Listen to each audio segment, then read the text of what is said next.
dalxiiskuba wadhuuxa qaranko dhabtii qawdhismadkay dhantadu ka kow tahaye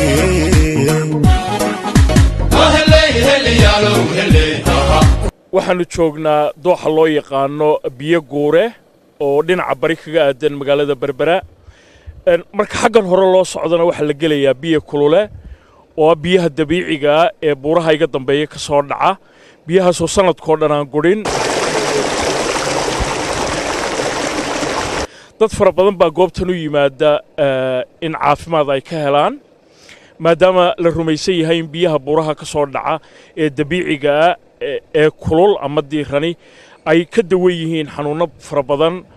khaasatan kuwa ku dhaca maqaarka dadka barnaamijkani waxa uu ka yahay barnaamijyo taxana ah oo aanu ku eegi doono goobaha dalxiiska ku habboon ama taariikhiga ee Somaliland kumanaan qof oo qurba joogta Soomaalida ah ayaa sanad walba yimaada magaalooyinka waaweyn ee Somaliland kuwaasoo inta badan isku kooba magaalooyinka waaweyn oo aan ka bixin bal hadda waxaanu isku dayi doonaa in dadka faraha badan leh ee magaalooyinka inta badan ku kooban aanu tilmaan ka siino goobaha ku habboon in loo dalxiis tago ama loo daawasho tago ee Somaliland iyo goobaha taariikhiga ah maadaama ay nala socdaan agaasimihii wasaaradda ganacsiga iyo warshadaha iyo dalxiiska khaasatan ugu qaabilsan dhinaca dalxiiska iyo khubaro kale oo ka tirsan wasaaradda dalxiiska barnaamijkan horena qaybaha uu ka koobnaan doono waxa kamida dabcan goobtan aanu imika joogno oo waliba hore aanu ugu sii durki doono ilaa halka biyuhu ay ka soo dhacaan iyo meelo kale oo taariikhiya oo ay ka mid tahay goobta loo yaqaano biyaha dubaar ee biyuhu ay ka yimaadaan lacaba magaalada Berbera iyo waliba goobo kale oo aan idin qarinayo oo barnaamijka qaybaha dambe aanu ku soo qaadi doono oo aniga qudhaydo aan hore oo arag idin kanaan hubo qaar fara badan oo idin kamid inaanay hore oo arag waxa kale oo isla barnaamijka nagu weheliyay qaar fara badan oo kamida qurba joogta ka kala yimid wadamada Mareykanka Canada iyo Britain oo iyagana dabcan inta barnaamijkan uu inoo socdaan wax ka weydiin doono aragtidooda goobahan soo booqan doono barnaamijkan haddaba aan ku bilaabo goobtan aanu maanta joogno la fahanteeda ee biyo guure waxaana iiga waramaya Maxamed Cabdi Cali oo isagu ah sahamiyaha wasaaradda dalxiiska ugu qaabilsan Somaliland Maxamed aad iyo aad baan ku salaamaya mar kale goobtan aynu imika joogno ama dooxan maxaa loogu bixiyay biyo guure waxa loogu bixiyay dooxani waa doox habeenkii ayay biyuhu soo bataan dabeedna ilaa baday gaaraan joogtana saas ku ahayo dooxan saas ayaa biyo guure loogu bixiyay marka biyahaasi habeenkii waxa mooysa inay meel dhaam oo kale oo xagga ilaahiyada ku soo ururaan ama ay dad aan baaris ugu sameeyeen dadkii hore ba sameeyeen biyahaas markay buuxsadaan habeenkii way soconayaan 12 saacadood gabadhaca ayay bilaamayaan oo ilaa badda gaarayaan dadna waa laga faa'iideysanayaa xoolihii beerihii baabuurta xitaa berberiyo kale u dhaaminaysay waa laga faa'iideysanayaa habeenkii markay cadceedu soo baxdana way soo yeelanayaan marka waxaad leedahay iliilada nimka inoo muuqata ayaa habeenkii aad u badanayso badda gaaraysa marka waxa la sheekh halka ku aasanoo sheekh guuro la yiraahdo ku duceeyay oo lagu siyaarta halka marka dooxan waa labada doox saddex doox mucjisada ah dooxan oo la biyo guure xagga dambe waa ka biyo kulul iyo biyo qabow isku soo dhacaya kuwaas oo caafimaad ahaan sida hore u sheegtay adoo maqashay loo tago waana goobaha dalxiiska aad ugu qurux badan ee dalkeena Berbera wuxuu 20 kilomitir ilaa 50 kilomitir ugu badnaan ka xiga xagga bariga laakiin sidaan ka warhayo Maxamedow dadku inta badan waxay yimaadaan oo dawo ay u soo doontaan biyahan soo maaha waqtiyada qaboobaha maadaama imka xagaagii aanu ku jirno dad fara badan inooma muuqdaan wax weyn xagaagii waxa joojisay dawladda hoose ee Somaliland waayo biyiba aad u sii kululaanaya qofkii oo kulul iyo biyo kulul diirka wax ka yara gaaraan marka caafimaad ahaan ba hadana loo joojiyaa gartay deegaankani maxaa kale caan ku yahay marka laga tago dabcan biyahan kulul waxa uu caan ku yahay xaggan dambe imika buurta lagu beegan dabadeeda waxa meesha la dhambarin oo goob arkeolojiya oo weyn oo sida laaskalo kala u dhiganta xaggan kale waxa ka xigta meeshii loo jiray dubaar oo iyadana biyaha berberi ka cabto ay soo maraan waxa joogta dibriyaad wuxuu caan ku yahay ugaar fara badan oo xayawaano fara badan oo daanyeerkii ka mid yahay oo dhahalkii dhidarka loo jiray ka mid yahay oo garanugti ka mid tahay oo gorayadii ka mid tahay oo fara badan oo iyaguna duurjooga oo xeebta Soomaaliland qani ku ah waxa intaa dheer xoolo dhaqatadii iyo iyaguna wixii kale aynu qabsan jirnay oo reer miyigeeni dadka xoolo dhaqatada way degan yihiin halkan waxa weeyaan dad aan guurin ba joogo oo la dhaho milcmeer oo aan iyagu xagaay ka bixin haday xagga qabow u baxaan dhimanayaba haya marka dadkaas ayaa jira oo waxa weeyaan waa nool isku qoofalan marka waad arkaysaa oo ninka biyaha iska haysta marka waxa wax dhibaato badan ma qabo kuleelku dhulkana buurahana wuxuu ka helayaa keefis meelin oo godada oo qabow oo leeru sameynaya marka waxa weeyaan dooxan waxa la biyo guure saasana biyo guure kula baxay habeenkii bay badanayaan biyaha oo shalaab noqonayaan dooxani marka waa goob dalxiiska aad ugu qaaliya gurigii lagu meedhanayna waa halkan waa guudkeena imika cidimo joogto taa musqushiisa dacal nooga muuqdo waxa weeyaan halkii oo xaggana biyo kulul baa ka yimaada laakiin kuwa nadiifti waa xagga hore oo waxa loogu talagalay marka qofku biyaha kulul soo galo inuu xaggana iskaga rogo xaggana iyagoo kulul baa ka imanayaba oo isku darsamayeen qabowga iyo kuleylkii laba waxa weeyaan waa halkan laga metelaba soonaysaa baxalahan Yurub iyo ku meedhataan ee biyaha kulul iyo biyaha qabow la isku furo waaba tiyo Ilaahay isku daray ayaa halkana waa tahay horey noogu sii socon doona halka maxamed tilmaamayay oo dabcan halkay biyo ka soo dhacayaan laakiin haddii dhinacan aan idiira tuso buuraha waa hogagii uu ka sheekaynayay maxamed waxaan filayaa inay halkaa idinka muuqanayaan daayeero fara badan oo iyaguna deegaankan jooga daayeerkaasi milcda wuxuu ka gelayaa hogaga uu imikaba ka soo jeedo marka halkaasuu ka hadhgalaa deedna biyaha iyo baadkaana uu isku goosanayaa deedna kama qasnaa marka horaan usii soconaynaa imika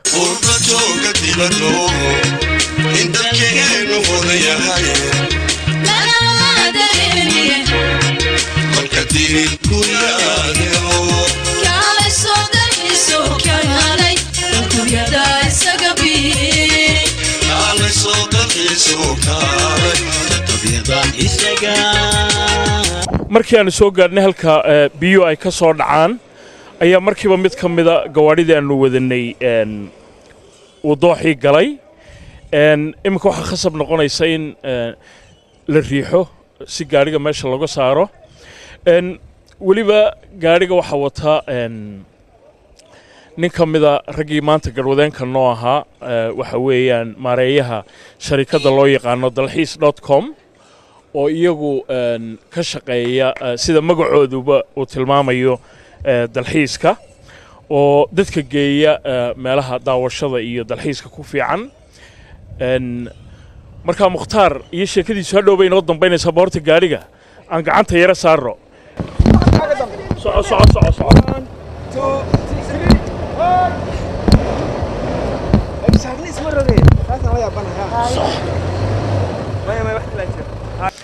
weli waa loo taaglayahay biyuhu hoosu galay iyo ciidii dooxa laakiin dee waanu ku khasbannahay in intii karaankayaa aanu isku dayna inaanu ka saaro ilaahayna waa noo sakhiri doonaa sidaan filayo kulul yihiin gaadhigana aad doonaysa inaad meesha ka saarto cagahana aad biyo karaya kula jirto ciyaar maaha dalxiiska iyo tamashlaha meelaha la daawado ee dalkeenu leeyahay daraawiish rugteeda iyo dudadii taleex iyo daale iyo buuraha darafka isa saariyo haw dareemo wacan iyo saylac oo la degi jiray diintaba horteediyo dooxadii hargeysa iyo burcodar sideediyo dowga sheekhi caanka dusha gacan libaax iyo durdurada macaan iyo dhirta malab da'aysa iyo badda lagu dabaashaba kaalay daasho daalka aad ku reebtide telefoon adiratiyo internet degdegayiyo lacag aad daqiiqada ku heshaan dadweynow somtel iyo dahabshiil ku dalxiisa somtel iyo dahabshiil ku danaysta idilkiin dhaqankiyo dalxiiskuba waa dhuuxa qaranko dhabtii qaadhismadkay dhantadu ka kow tahaye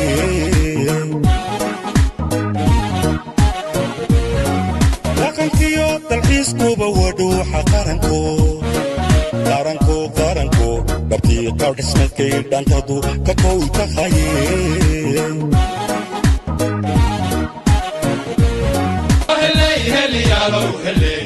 qoladii kale gaadhigaanu kaga nimi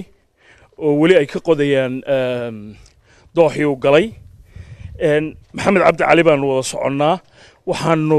ku soconnaa halka biyaha kulul iyo kuwa qaboobay ay ku kulmaan maxamedow biyahani horta markooda horeba xaggee ka yimaadaan biyahani waxay ka yimaadaan calweyn oo ah buurtan sad arkaysa buurtani waa booyad waad arkaysaa sidii jambiyada uga soo daadanayeen biyuhu markaa biyaha xag buurtan rilaabkeeda shisho oo calweyn la yidhaahdo ayay ka soo baxaan biyahaasi waa biyihii ilaa buurta shiikh iyo biyooley meesha la yidhaahdo soo mari jiray marka waxa weeyaan halkan unbay dee markay soo gaabteen ay inooga soo boodeen kuwa kulina xagga bariga oo cadad soo baxa iminka inaga xigta ayay kaga soo darsamayaan waxaana ku tusayaa halkii ay ku kulmeen waxaan jeclay inaan wax yaroo kale idin tuso biyahan halkan aad ku arkaysaan ee ilayladda oo markaad cagaag geliso aad iyo aad u diiran waxay ka soo dhacayaan buurahan iyagoo ilayladaad moodo halkan haddaan idinka tuso waa kuwan buurta ayay san uga soo da'ayaan laakiin markay buurta ka soo dhacayaan waa qabow waxaase la ii sheegay in qaar kale ay jiraan oo iyaguna kulul oo deedna meel dhexe ay iskaga soo darsamaan halkani waa biyo kulul biyahaas dhinacaas maraya waa biyihii qaboobaa halkan kuwa maraya waa biyihii kululaa oo waad haddaad imika cagta saarto xayaabaa saaran ma xoojin karaysid oo waxan waa xayaabo iminka kuu muuqda waa kuwa waad arkaysaa biyahaasi markaa waxa weeyaan waa biyo kulul oo aan bini'aadamku xojinaynin sida aad arkayso markaa waxa weeyaan biyo kulula halkaas ayay kaga soo dareen kuwii qabobana waa halkaa markaa labadaa biyayo markaa isu yimaadaan ayay israacayaan markaa biyo kulul iyo biyo guure halkay ku baxday waa halkan oo biyihii guureynayna waa kuwa cabdisalaan haleeriyow kuwii kululana waa kuwa halkaa ka soo degaya ilaha ka soo baxaya markaa cadceedka soo dhac bay ka imanayaan kuwana south bay ka imanayaan iyo koonfur marka way israacayaan marka dadku ay caafimaadka u soo doonanayaan maxamedow halkan oo kale ma biyahay dhex jiibsadaan miyay ku maydhaan maxay sameeyaan waxay sameeyaan barkada yaryar bay halkaa hore ku leedahay xagga dambena meelaha looga sameeyey la xidhay oo la soo joojiyey marka waxa weeyaan biyuhu laba meelood halkan iminka aynu joogno iyo xaggaa dambe oo aynu soo dhaafnay bay ka soo baxaan labadaa meelood biyaha kululi iyo kuwa qabo oo isku darsama marka waxa weeyaan inta biyahan moos loo sameeyey oo la yara xaalo la isu ururiyey ayaa biyahaasoo dee soconaya haddana oo diiran ayaa qofku gelaya oo jidhkiisoo dhan qarinaya oo la badiyo la kaydiyey ayaa kuliqaya marka waxay ka sii ficnaan sida biyo kulul marka intee leg baa lagu jiraya walaal madaxa horta laguma horraysiiyo inta kale jidhkaad gelinaysa dabeedna madaxa waxaa kaa boodaya qiiq aanad malaynaynin oo aad u badan markaa rootiisamkii iyo jidharhkii iyo xitaa jibanka dadka qaba waxaa la yidhahdaa way marka ay galaan bay qaylo ku dhufanayaan oo in badan baa arko halka laga gurayo marka waxa weeyaan waa nimco ilaahayna siiyey oo u baahan sida dad intee leeg baa daweynta mooyaane dalxiis ahaan u yimaada ogaanta maxamedow walaalo dalxiisku run ahaantii aad buu u yaryahay waayo ma badna dadka dalxiiska u yimaada halkan waayo waxay u baahan tahay in laga shaqeeyo oo dadka reer berbere ee berbere jooga iyo dawladda iyo inji-ooyadan yaryar sida inji-oogan iminka aynu halkan ku xayaysiinayno dhammaantood inay baraan dadka oo dhulka goobaha dalxiiska ay baraan oo keenaan baa horta marka hore ka horraysa barashada ka horraysa marka barashadii dadkaa ku liidata laakiin dadka caafimaadku ilaa boosasay uga yimaadaan xamar bay uga yimaadaan ayaa dadkiisu halkaa yimaadaan 1,000 qof baa isugu imanaya mararka qaarkood xilliga qaboobaha sida idiin muuqatana buurahan gebigooduba waa dhagax cilmiga ilaahay waa cajiib weeye waxa weeye buuro dhan oo dhagaxa oo xabad ciida aan lahayn oo biyahaasina haddana ka socdaan inkastoo biyaha badankoodu sidaa maxamed tilmaamayey xaggaa hore ay ka yimaadaan haddana buur walba markaad eegto saasoo kale biyuhu uga socdaan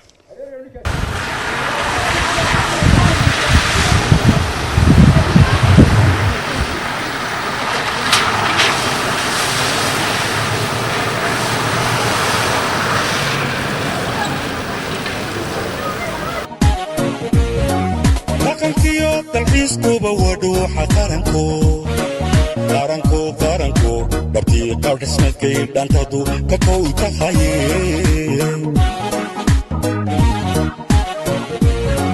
dhaqankiyo dalxiiskuba wadhuuxa qaranko dhabtii qaab dhismeedkay dhantadu ka kow tahaye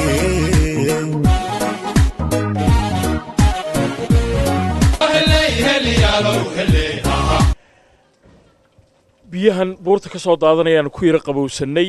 halkan aan soo hadgalnay waxaanu ku soo noqonnay halkii gaadhigu nagaga jiray meel ku dhow mustafa cabdilaahi jaamac iyo waxay la joogay imika liibaan siciid sheekh maxamed cabdalle liibaan wuxuu ka yimid waddanka Canada mustafana wuxuu ka yimi gobolka Oregon ee dalka Mareykanka oo barnaamijyo horena aan ku soo wada samaynay liibaan haddii aan ku noqdo waa markii ugu horreysay iska daa Somaliland inuu yimaado qaaradda Afrikaba ugu horreysay liibaan ma islahayd dhulkan oo kale ku yaala wallaahi maan islahayn inay dhulkan sidani u qurux badan tahay waan ka helay wax sidani weligay maan arkin wallaahi magaalada Berbera iyo waddanka Somaliland qurux badan bay leedahay dadka qurba jooga waxaan u sheegayaa inay haday helaan chance-ka inay yimaadaan dhulka hooyadood inay eegaan quruxda xaggan taala meel kale ma taalo af Soomaaligaaguna aad buu fiican yahay hambaliyaan ku leeyahay Mustafa waxaan u malaynayaa inta aan arkay iyo inta aan television ka daawaday buuraha Great Canyon la yiraahdo Mareykanka ayuunbay meelahan shabahan baan u malaynaya meeshan Great Canyon ka shabahan waxay kaga sii qurux badan tahayna biyo qabooba iyo biyo kululaa labadaba way isgarab socdaan markaad rabtid inaad lagu kullisatid biyo kululaa la gelaysaa hadda meeshan joognana waa adiga arkay waterfallska biyaha qaboo ee nagu soo dhacaya bayadana waa adiga arkaa quruxda meesha ka muuqata meel lamid ah oo aan islahaa waxay jirtaa dhulka Somaliland ma jirto laakiin wax weey waxyaabaha loo baahan yahay dadka la baro waa markii ugu horeysay maado biyo kululay gartay ma filaysay inay sano kala tahay markaad maqashay ajaayib waan soo noqonba waa isudigi arkay waxaan tagay meesha ugu dambeysay gaad baa la waan socday meel ku dhamaataba ma jirto marka meel ajaayib u baahan dad qof alla qofkii fursad helaa inuu yimaado indhiisa ku arko gabadhan waxay ka mid tahay dadka maanta halkan soo dalxiiska tagay magaca walaal ladna la yiraahdo magacayga ladna cabdilaahi ladna ma markii kuugu horeysay halkan aad timaado waa markii ugu horeysay ka waran muuqaalada aad ku aragtay sayid waa mucjiso waa wax aan la sheegi karin aad u wanaagsan hore waxbaad uga maqashaan u malaynaya halkan wixii aad ku aragtay iyo wixii aad maqli jirtay ma isleeyihiin horta waxaan isleeyahay imika wali ma waxba ku harsan wali ma gaadhin badan baa ku harsanay waxba ku harsan baan isleeyahay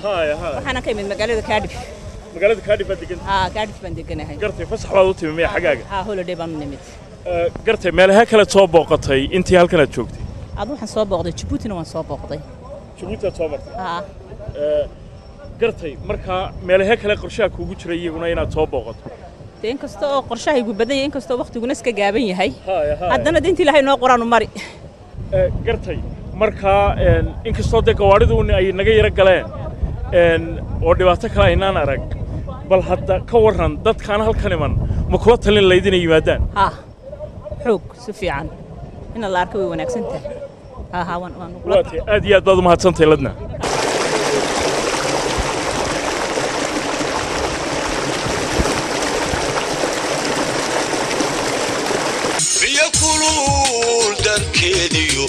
jarmaad xagga dubur daalayso dawaafo sii mardowga bilicdane dheeroo dhasoo duur furba jooga dibadno in dadkeenu wada yahay kolka dirid ku yaadeo kaalayso dalxiiso kayaalay dunyada isaga bii kaalayso dalxiiso mukhtaar cabdi xasan baa imikana ila jooga mukhtaar waxa weeye maareeyaha sharikadda dalxiiska qaabilsan ee dalxiis.com loo yaqaano gaariganna isagaa wadi meesha galay mukhtaar horta intaynan gaariga ka hadleen halkan waxaan u malaynayaa adigu dhowr goor horaa timi soo ma aad baan u imi waana markii ugu horeysay baabuur iga galo laakiin se meelo kaloo badan buu iga galay so markii ugu horeysay maaha dhulkeenu wuxuu u badan yahay dhul jilicsan marka haddii gaadhiga sidii loogu talagalay aad u dhaafi weydo wuu gelayaa gobolka saaxil markaad u egto goobaha dalxiiska ama taariikhiga ku yaalla halkan maxaad ku qiyaasi lahayd qiyaastee baad siin lahayd ma halka koowaadba biyo kulule mise meelo kalead ka horreysiin lahayd runtii marka wax la qiyaasayo lambar 1 ilaa 10 lagu qiyaasaa laakiin markaan eego adduunka meelo badan baan soo maray adigu 16 sano ugu dambeeyay waxaan ku jiray tourism industry-ga dalxiiska oo Yurub dhexdeeda kaga jiray runtii meel la mid ah maan arag waxaan ku qiyaasi lahaa inta waan dhaafin lahaa laakiin 10 baan ku daynayaa waa meel halkan ugu sareysaad leedahay wax ka sareeya ma arag imika tusaale ahaan imika halkan taagan Cabdisalaano waa meel aad u kulul waad aragtaa laakiin haddaynu halkan u dhaqaaqno oo halka yar istaagno halkan biyo ka soo daadanayaan waxaad moodaa inay talaagad ku jirto sharikadaadan dalxiis.com waxaad ii sheegtay inaad aasaastay sanadkii 2005 waqtigaasina mu ahayn waqti dalxiisayaal fara badan Soomaaliland ay iman jireen ama dadkuba ay haabka ku hayeen maxaad ku keentay waxaan ku keenay waxayd qiso aad iyo aad u cajaayib ah 2004 ayaa igu horeysay December wadankoon imaado marka abahay baa wuxuu dhintay 2003 anigu muddo dheer arag Allah yarxamo waan soo laabtay ilaahay naxariisna ka waraabiye markaan soo laabtay baa aan sii hooyadana iyadoo dee nacamti aan muddo arag yaanay iswaayin marka Soomaaliland ku soo laabtay 2 week markaan joogeen hooyadii ag joogay ayay igu badatay misaan ka dhamaan waayay wadankii makhaayad yar fadhiiso halkan tag waxaan noqday aad baan wadankii uga heli waayay dhalinyarana waan ahaa fikrad baa igu abuurtay wax samee waxaan sameeyay gaadhaan kareystay nin miyaan ka haystay waxaan tagnay Boorame Looyacado wadada xeebtan soo marnay roodhi iyo kalluun iyo biyana xagga dambaan ku qaadanay ninka la socdayna waxaan u ka haystay navigator ahaanu marka waxaan maray dariiq aad u dheer oo ka bilaabay Hargeysa Boorame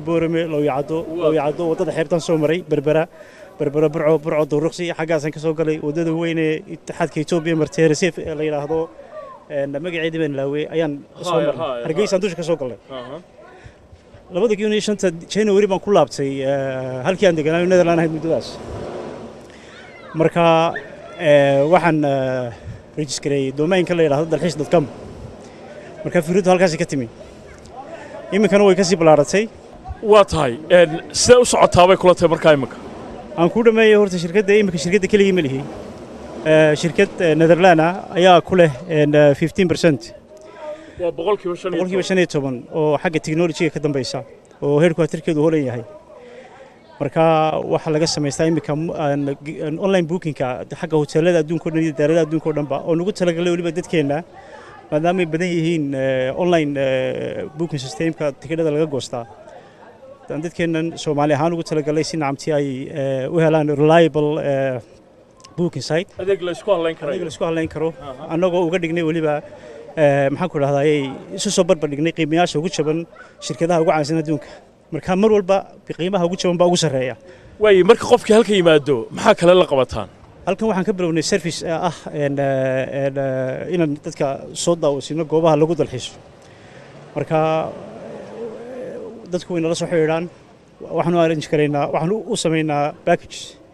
marka waxaan u dirnaa meelaha ay doonayaan iyagoo imika ku kooban nasiib darro intan Hargeysa iyo area-deeda iyo Berbera iyo area-deeda annagoo imika u soo gudbi doona xagga Sanaag dhawaan insha Allah waan ku cusubnayna wadanka waa tahay qaar ka mida goobaha kale aad tilmaantay dalxiiska ku fiican ee gobolkan saaxil ay iminka aynu joogno barnaamijyada dambana iyaga ku soo qaadaynaa aad iyo aad baad u mahadsantahay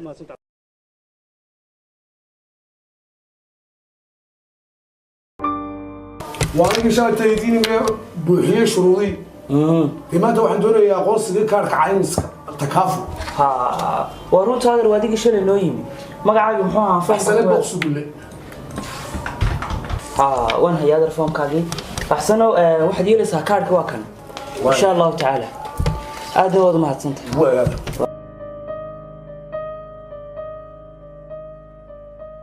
waryahay tala ma iga maqli war caymiska maad u tagtid oo la xidhiidhay takaaful war naga tago lacag bay iska doonayeen kuwaas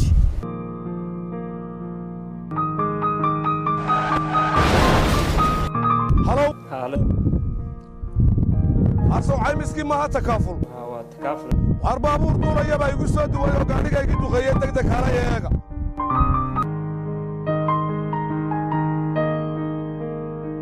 waan cadib loo gaadhiga igu cusbaa waa caqiiba la'aane loo cadaalad sameeyo ma isagun baa caawinaysaan miyaydinaan caadi ahayn waa markii nimaan caymis lahayn oo cidna aan ku xidhnayn uu cataabi jiray ka calaacal halkaa baabuurtii dalka joogtay xoolaheenna dareeri iyo dadkii bay ka bateen dariiquu isku jiidhiyo duqadduu isu geystiyo haddii uu dakhar geystiyo haddii uu dad xasuuqo haddeer waa laga daalayo qabiilla diida magtiye gaadiidkii dalka joogayow ha u dooda xaqaagee takaaful baa u diyaaree ka diiwaan gashanow takaaful waa shirkadda caymiska gaadiidka wixii faahfaahinaya intaa dheer kala xidhiidh ciwaanada iyo tilifoonnada shaashadda kaaga muuqda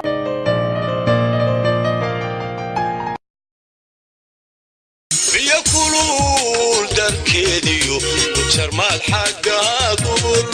yaalayso dawaafo sii mardowga bilicdane tubdheeroo dhan soo duur urba jooga dibaddo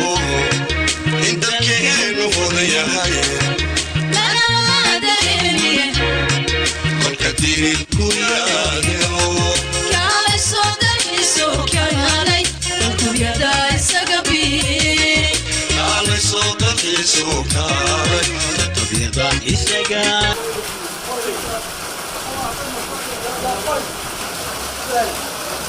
waxaanu imika joognaa meesha loo yaqaano dubaar oo ah halka biyuhu ay uga yimaadaan magaalada berbera waxay ka mid tahay meelaha ugu qadiimisan ee ku yaalla magaalada berbera waxaa lagu qiyaasaa in cusmaaniyiintii biyogelinta berbera ay ka shaqeeyeen muddo haatan laga joogo sida la qiyaasaya ilaa 300 oo sannadood ninkan odayga ah oo ka mid ah ragga mas'uulka ka ah biyaha dubaar ayaa iiga warramaya taariikhda meeshan iyo mucjisooyinka kale ku gadaaman adeer magaca ismaaciil baa leeyahay ismaaciil cabdi ismaaciil soo lama wanaagsana wala wanaagsan yaad maasha Allah horta dubaar mooyaane buurtan inaga dambaysay biyo ay ka soo baxaan magac ma leedahay maxaa la yidhaa wax ma dhigata la yidhaa wax ma dhigato waatay oo maxaa loogu bixiyey waxaa loogu bixiyey geed baani lahaynba way geed baani lahayn xoolo cunaan oo daaqaan hay waa muruxa way biyuhuna ilaa soo hoos maraan waatay de marka waxa weeye kayd ilaahay inoogu talagalayo waa qasdad biyiya hay marka waa caynka gartay dee magaaladii oo dhan hadday waraabinayso wax ma dhigato maxaa loogu bixiyey waxa loogu bixiyey dee xagga maaragtay daaqeenka ayaa geed aanay lahayn xoolo daaqaan oo dad reer biyii deegaankan ma yaallaan maya imka ma yaallaan waatay biyahan dubaar 300 oo sannadood ka hor baa la ii sheegay in turkiga ay sameeyeen ilaa waqtigaa ma kala go'an miya ma kala go'an waa garaafitadaas soconaya har iyo habeen way socdaan marka biyuhu markay buurta ka soo baxaan halkay maraan waxay maraan ceelasha ay buurta salkeeda laga qoday iyay ka soo baxaan qayb way dabeedna dhuumaha loo sameeyo dhuumahaas dabeetna waxay xidhiidhiyaan meel kayda oo ay biyuhu isugu yimaadaan waatay halka ay isugu yimaadaanna dabeedna waxa laga ambaqaaday dhuuntii berbera si markaa ay u fahantaan maadaama berberi imika inaga hoosayso oo badda jooggeeda ay la siman tahay mashiinno wada uma baahna biyuhu ama riixa dhuuntu saasay u taallaa dabeedna magaalada saasay dubaari u waraabinaysaa soo saa ma ahaadeen caynkaa weeye haa gartay dee markaa wax hawlaba uma baahna soo maa waxaa dee hawl waxunbay u baahan tahay un ceelasha oo dee gacanta lagu hayo oo haddii beedmaya ama xalitaankooda ama ka shaqayntooda un dee la nadaafadeeyo laga diyaar halkaa dee rigli aanu ku nahay markaa haddii tusaale ahaan biyaha baahidoodu magaalada berbera ay korodho wax soo saarka biyaha miyaa la kordhin karaa mise waa in go'aanu waa la kordhin karaa sidee loo kordhinayaa waxaa loo kordhinayaa halkaa iminka salkaa aynu joogno waa wada biyo haddii halkii la qodaaba biyaa laga gaadhaya haddaba garata oo maaha kuwan buuraa ka soo baxaya haddii la qodo halkaa ceelasha laga qodo tukrigu ka qoday bad baa fadhida haddaad iminka halkaa aynu taaganay aynu qodno waynu gaadhaynaa biyaha biyo macaan weliba miya waxa weeyaan waa adigu way yar adag way dubaar waa adigu mana qaraadna maaha macaankii caadiga ahana maaha way marka waa kuwa magaaladu cabto waa tay marka waa laga gaarayaa biyo dhirtan faraha badan le meesha iga muuqatee timirta wax ma ka soo baxaan iyaga sanad walba way dhashaa way timir weeyaan caadi oo qariif baa la yidhaha way timir khaliiftiiba way marka waa taasoo ilaahay way nagu manaysto wataadee way ka buuxdaa haddii maanta lagu weydiiyo baahida ugu weyne deegaankan ka jirta ama xaruntan biyaha dubaar maxaad ku tilmaami lahayd wallaahi dee adigu haddii baahideedu haddii wax laga qabanayo way u baahan tahay in wax laga qabto way timirtaa qudheeda in laga shaqeeyo oo la ligaaxo oo shaqaale loo qoro oo haddii beedmaayo wax soo saarkeeda la muujiyo way u baahan tahay yaa way markaa wixii baahiyahee halkaa ka soo muuqanaya dee in hoos loo eego oo dee wax laga qabto waa loo baahan yahay muddo intee lag baad ka shaqaynaysaa adoo halkan waxaan ka shaqaynaya 12 sannadood baan joogay halkan 12 sannadood berberi waa magaalo xeebeed xagaagii bay niminka ku jiraa buurihii sibidhka ayaan inaga fogeyn oo dhinacana buurtan kale waxaa tahay wax ma dhigataa la yidhaahdaayo iyana waa hal geed kama muuqdo waxaa laga yaabaa dadka qaarkood inay sidaahaan ninka odaygii sidoo halkaa uga shaqeeya waayo waa ku dhashay waa deegaanka meeshaan ahay marka aniga kuleylka iyo waxaasu ima danqaanba marka waa iska cimri degdeg meeshu kowdhi waxay u tahay meeshu waa kalamadkeedu waa kuleyl haddii beedmaayo mar haddaad aan meel qabow aanay hayn nolosha dadka aad bay ugu adagtay meeshu qabow markaad ka hadlayso meel baraf ka dhacaya tusaale ahaan adu ma ku noolaan kara maya meel baraf ka dhacaya meel kale caadiyadii oo qabowga barafka maaha aan sheegayo laakiin waa kii caadiga ahaa aad iyo aad baad u mahadsantay ceelkani waxa uu ka mid yahay ceelasha biyaha siiya xaruntii aynu soo aragnay ee kale sida ninka odaygii uu inoo sharxayey ceelashan ayaa marka hore biyo ay ka yimaadaan dabeedna xarunta dhexe isugu tagaan dabeedna markaasay dhuumuhuna ka sii qaadaan haddii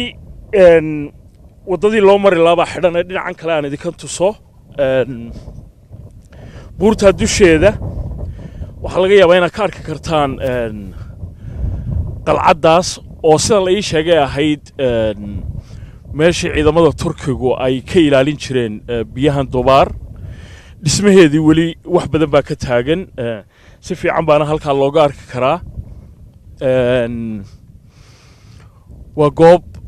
taariikhi ah waa taariikhdiio nool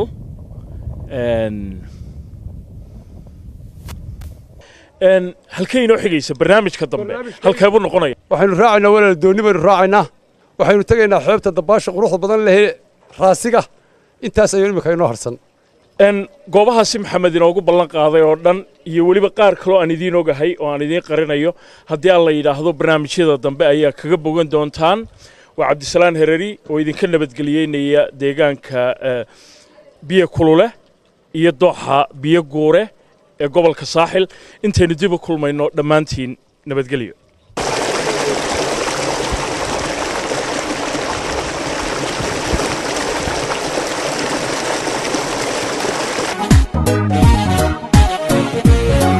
dhaqankiyo dalxiiskuba waa dhuuxa qaranko dhabtii qaadhismeedkay dhantadu ka kow tahaye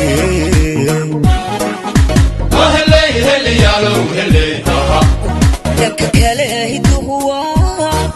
dhaxal waalidkeeno dhalinyarihiyo waayeele waan ku dhaadanaynaa